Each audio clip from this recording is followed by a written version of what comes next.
Oh, I see the number 100% several times here, and I Yeah, I yeah, hope this isn't going to be a big sticking point, Dave, because you do realize you're talking to someone, at least me, Paul may be different, who says that yeah. you can't be 100% certain about anything.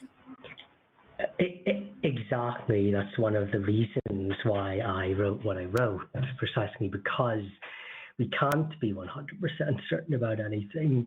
Now, I'm a theist, I'm a Christian, but I don't see any need to evangelize to everyone, or perhaps more importantly, even to evangelize to myself that I am 100% certain that God exists, because we can't be 100% certain that God exists. And one Okay, okay, thing I'm that confused. annoys me, I'm confused. Are right? you saying you don't feel the need to go and evangelize to anyone, or you just don't need to evangelize 100% certainty? I, well, I mean, I don't evangelize. No, personally, I don't So, evangelize. so why, And why, why do you disregard the command in the Bible to evangelize?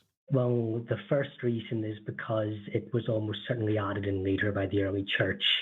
We know that the Gospel of Mark originally ended abruptly with, and they said nothing, Yeah, but the for Great they were Commission isn't afraid. just in Mark, it's also in Matthew. True, true. And while Yeah. Mark 16:9 through 20 probably aren't, they may be later interpretations or interpolations. Matthew 28, I'm not aware of anybody saying that that ending wasn't there. Fair enough. I see your point. And it's in red letters, so we know that Jesus said it, right? Allegedly, yes. Yeah, I'm with Do you on the Yep. allegedly. Okay, Yeah, yeah. continue. Yeah, so the point I wanted to get into is precisely because we can't be 100% sure.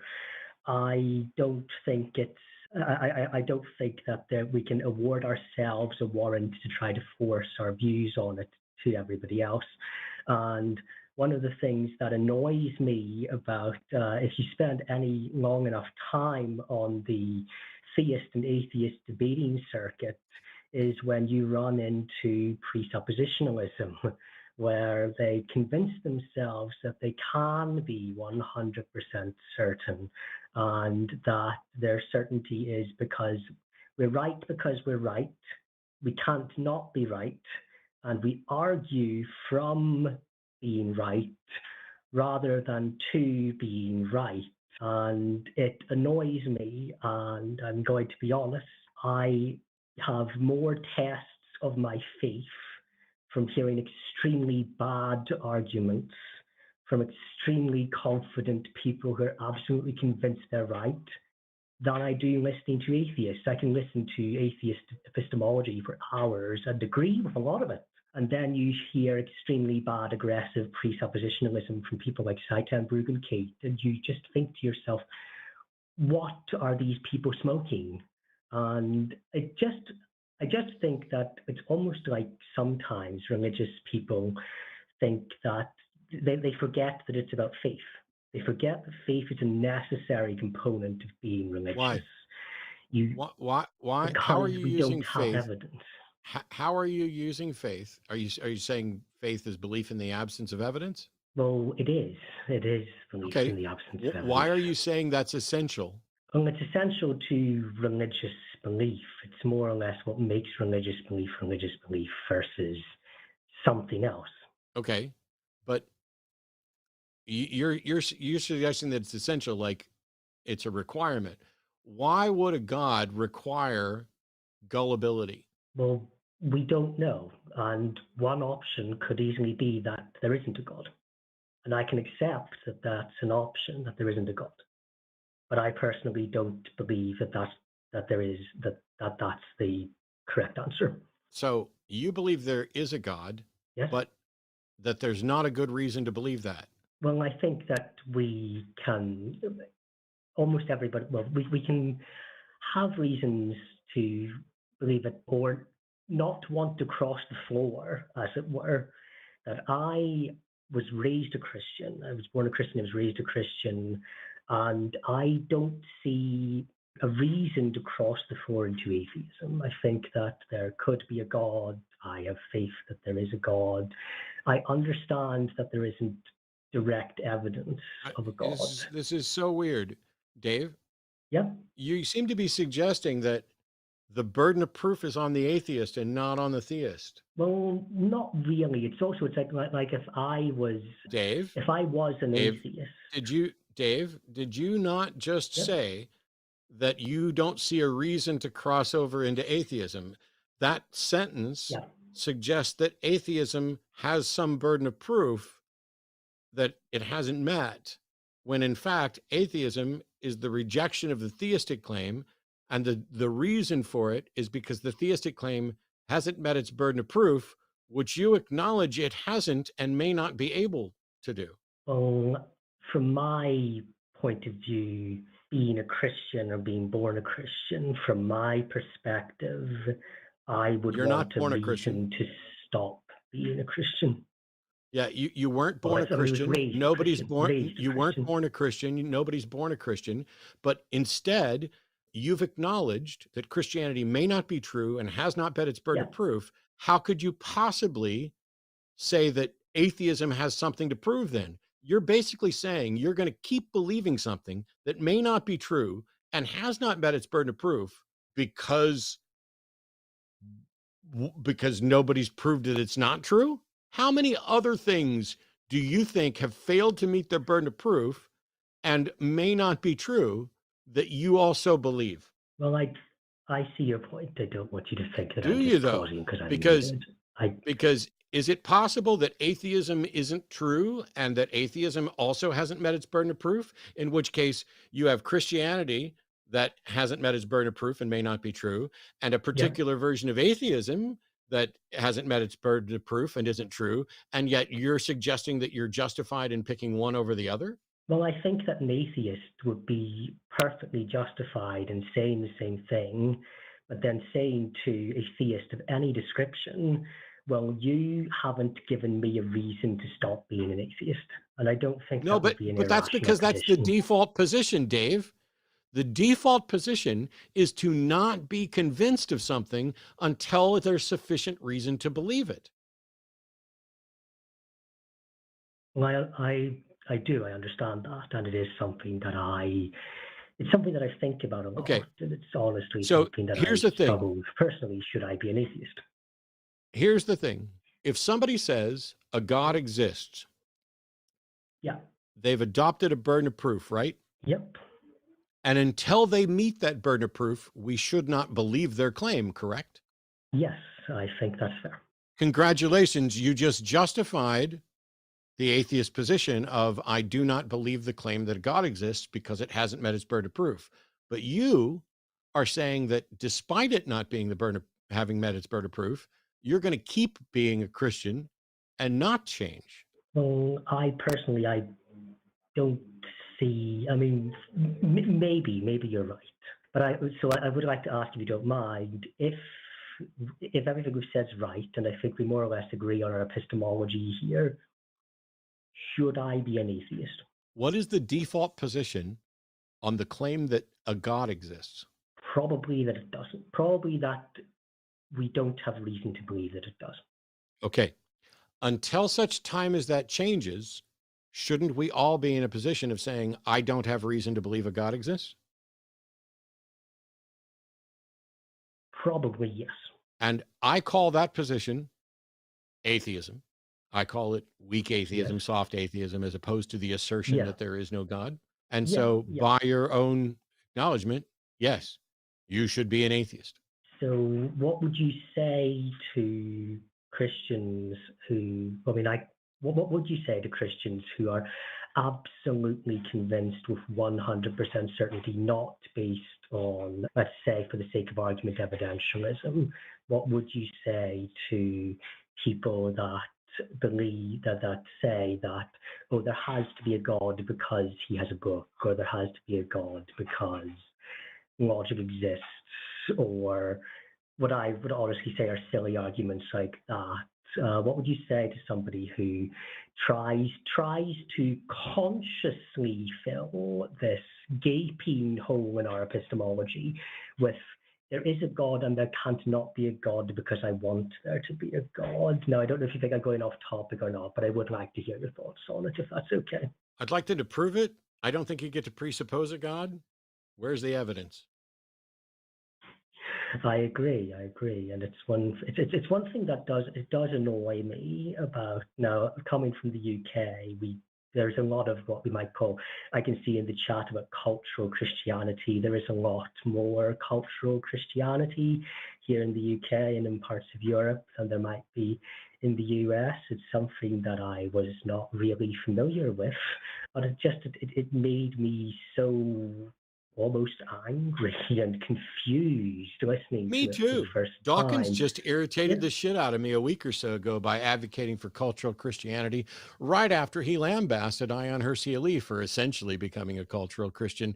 It's bizarre. I don't know what the hell they're putting in the water over there in Europe, but I mean, yeah. the thing I'd say in a limited defense of Dawkins over Ion Hersey Ali on this is that Dawkins is still an atheist. Dawkins does not believe it's true, and he's not professing to believe it's true. He's Neither is Ion essentially Hersey Ali. seeming.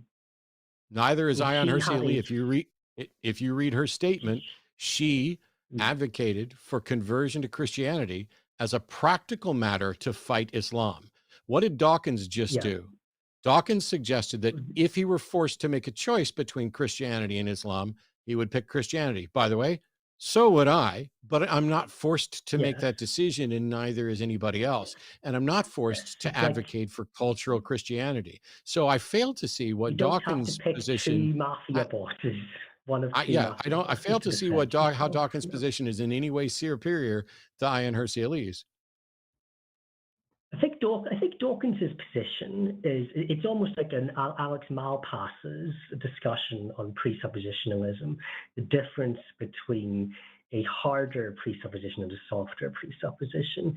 That if society acts as if, I think Dawkins' position is more if society acts as if these values are better or the best it's better. Whereas I think, if I'm not misunderstanding, I think that Ian Hirsi Ali's position is society should actively believe this, because to not actively believe this is to admit, is to open the door to bad ideas. I That's a think that's that a there's horrible position as well, because belief yeah, isn't subject to doxastic volunteerism. You don't just get to decide I'm going to believe this. You can act as if you believe yeah, it, and you can try and spread it, but you can't just say, "Oh, we should believe this." No, that's not the way well, belief should work. that's how I would have differentiated between what Dawkins is saying about purely cultural issues in his mind versus Ian Hirsi Ali's position, who seems to think that the profession of a false belief could be utilitarianly useful, distinct from clinging to cultures that came about from a false belief.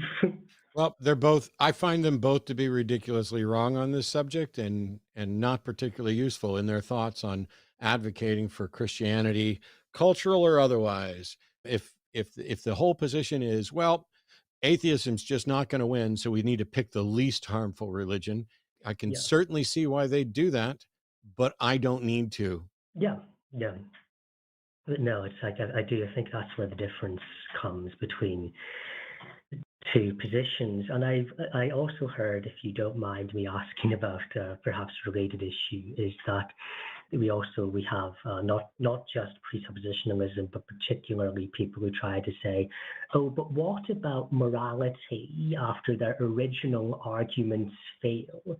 It almost seems like these extremely aggressive presuppositional certaintyist positions are essentially advocated for by people who have nothing else left.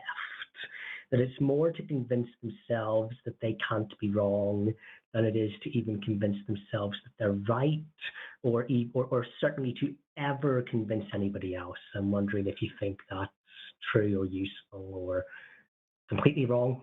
I try, although I fail, and I've already failed once today, I try not to speculate about what's actually going on in somebody else's mind. on some occasions, I think their actions demonstrate pretty clearly part of what's going on in their mind. But, I'd rather not I'd rather fake being a mind reader as part of an act than try and do it here. And I find the speculation, it's like, I don't know what use it is.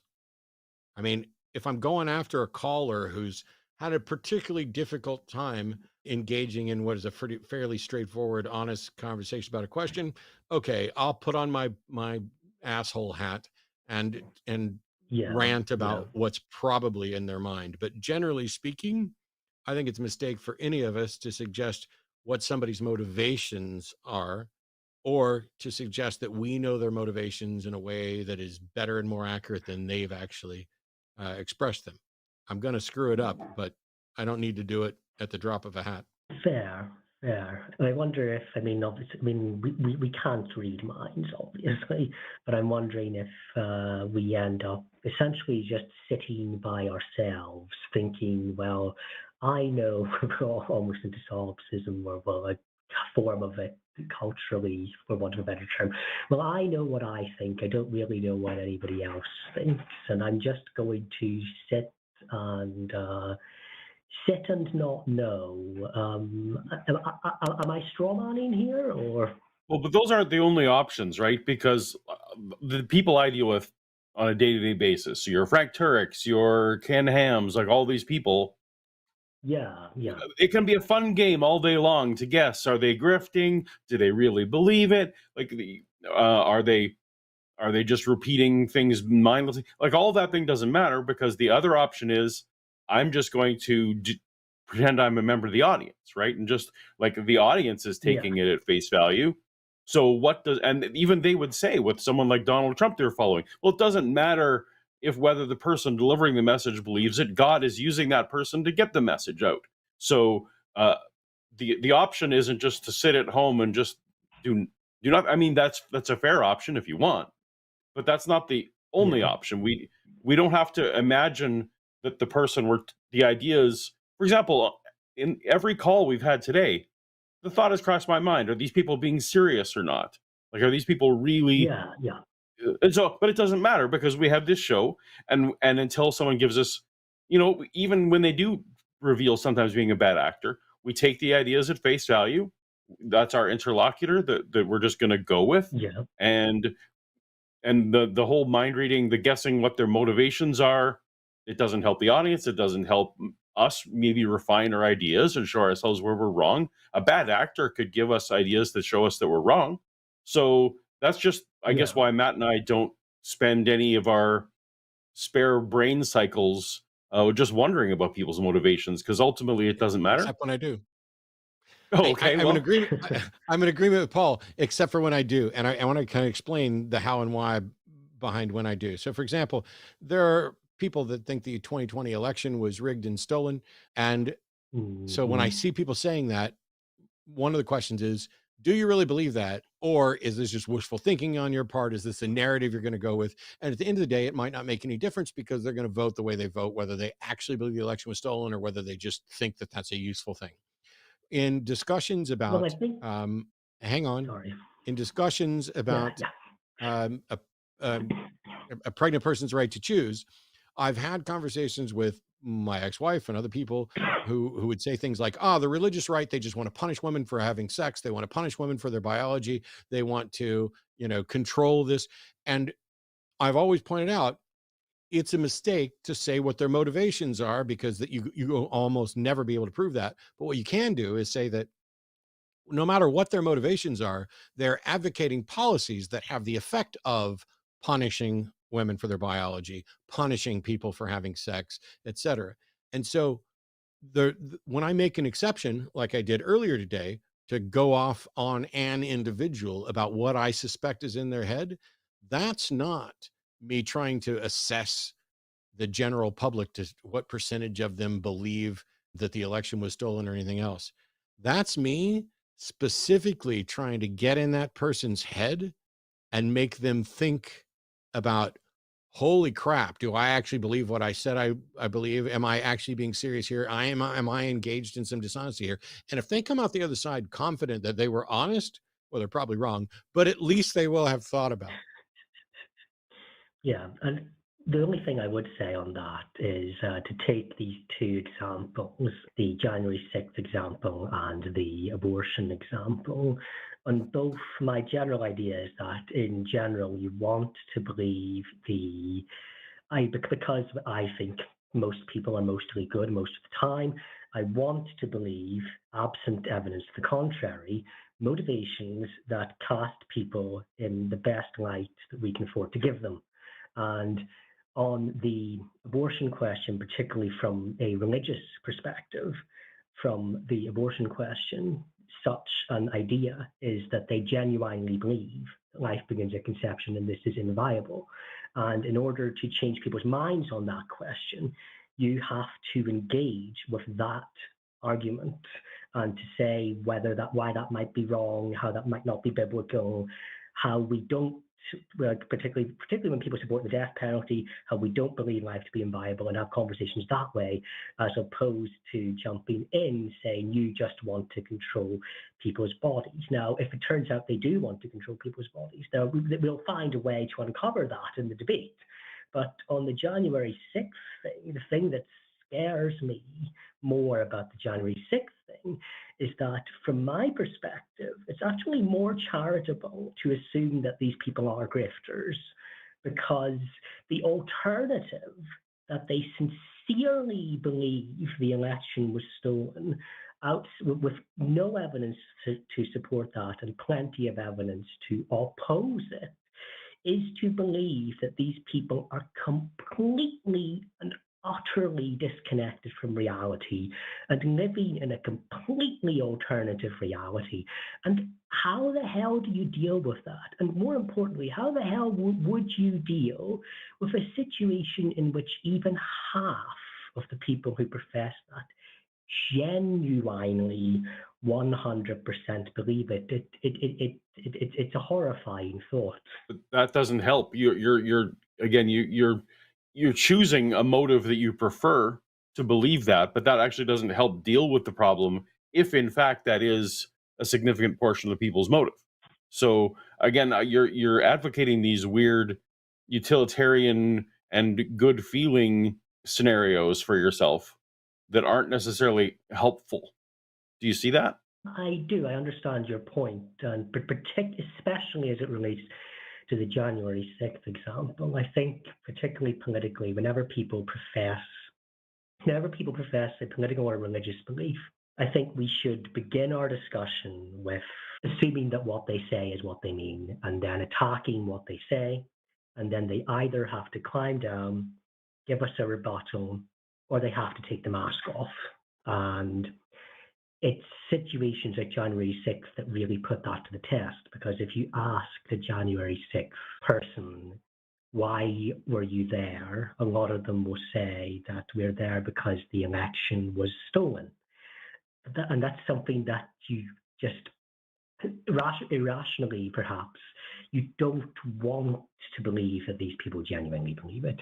So you want more evidence to believe that they believe. I mean, I appreciate this is probably extremely irrational, but I think it's how a lot of people would think whenever somebody says something as crazy as that, or if somebody says that they really believe that they also had a virgin birth and they're the next prophet of a god, for instance.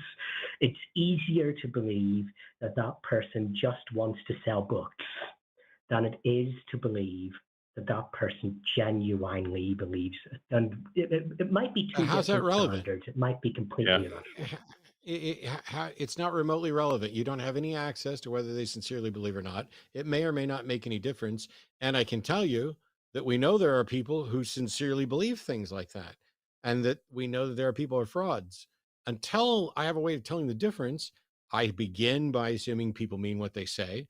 And then when I catch them in a conflict, which I've gotten pretty good at asking the right questions to identify some of those conflicts, then I can call that out. But that's only if actual conversations about these things fail. Like if we're just going to keep, leading in circles.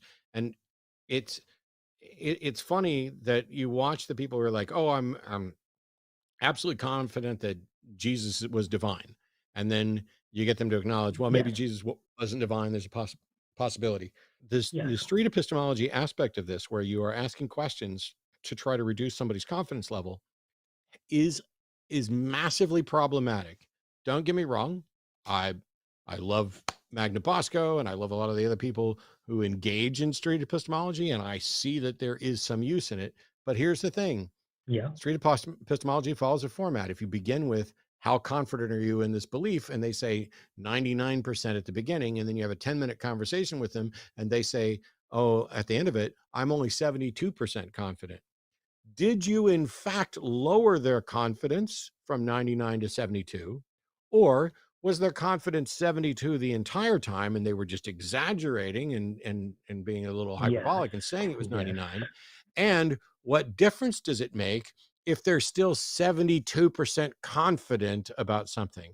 If they're confident enough that you either reduced their confidence to where they're still pretty dang confident, or you reduce their reported confidence to where it should be. And at the end of the day, they still hold the exact same belief that they had before. And the only thing that you've potentially adjusted is what confidence level they're willing to report.